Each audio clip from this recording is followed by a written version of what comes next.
everyone, welcome back. Sorry if I sound a little weird, I'm sick, but that won't stop me from making a video, even though I don't have to, because I already have like 2 made, but I'm bored. So, you remember that forum I posted like 20 days ago? Yeah, it's still open and I'm making another video from it. I think I'm going to keep that forum at the bottom of my description for every video, but that's just going to be me and whoever's watching this video's little secret because we're not going to tell anyone, and feel free to dump your K-pop confessions or unpopular opinions there, and if every once in a while, I'll make a video from them. Remember to please be respectful of all the responders in the comments, and without further ado, let's go. The boys shouldn't have gone on Kingdom. They should have stopped at Road to Kingdom because I feel like they got burnt out.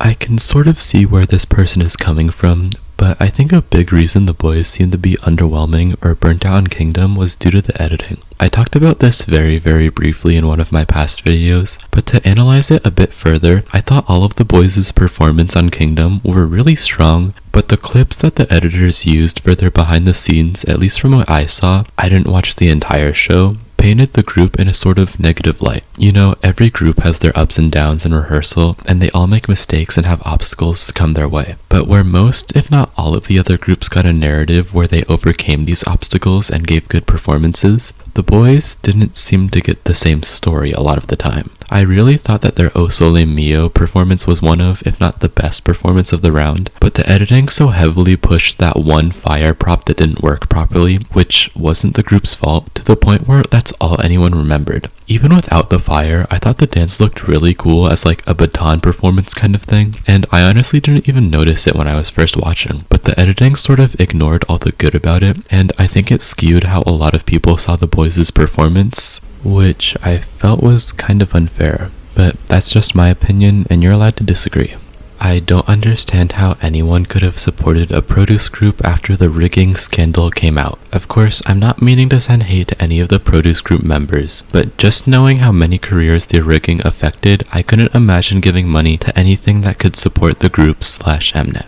I understand the meaning behind this one, and I think this is a really valid way of thinking, but personally, I disagree. Not to compare the produce scandal to any other ones, but to put it in perspective, K-pop is already a really toxic industry. Supporting any group in any way gives companies more resources to do things such as overwork their groups. I think it's fine to support, well, it was fine to support the produce groups, you can't really do that anymore, because people who orchestrated the manipulation of the votes were punished, you know. A lot of them went to jail, and they paid fines. The affected trainees were compensated. It's not the produce group's fault that the scandal happened, and even though supporting the groups gives the company money, so does buying albums or streaming or mass voting for any group, and they're awful companies. But it helps the idols too, and supporting them is the focus for their fans, and I don't see a problem with that. When I got into K-pop, I was one of those people who legit only listened to BTS. Then I was bullied by an army on Twitter and just lost my love for BTS. I still follow the group,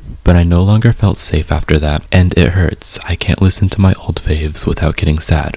I'm really sorry to hear that, OP.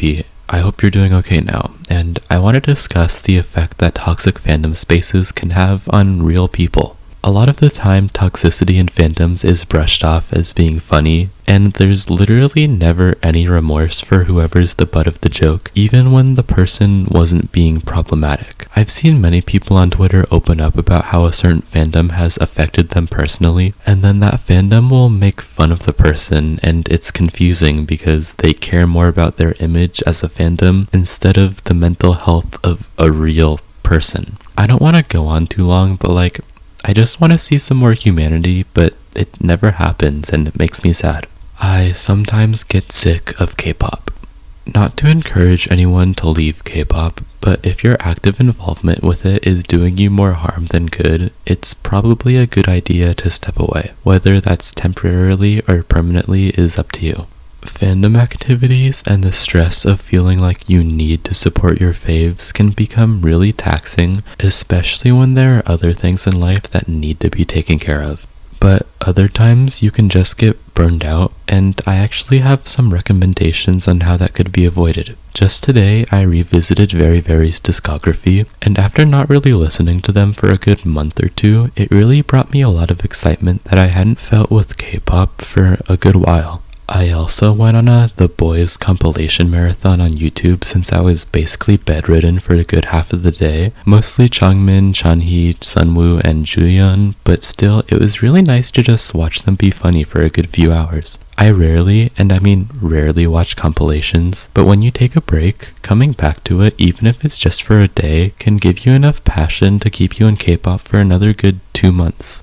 And that concludes this video. Maybe this felt really preachy, and hopefully I didn't come off too condescending or anything, but I hope I was able to help, or at least bring a new perspective to one person watching. If you enjoyed, make sure to leave a like, and if you want to help me out, consider sharing or subscribing. Thanks so much for your time, and see you tomorrow.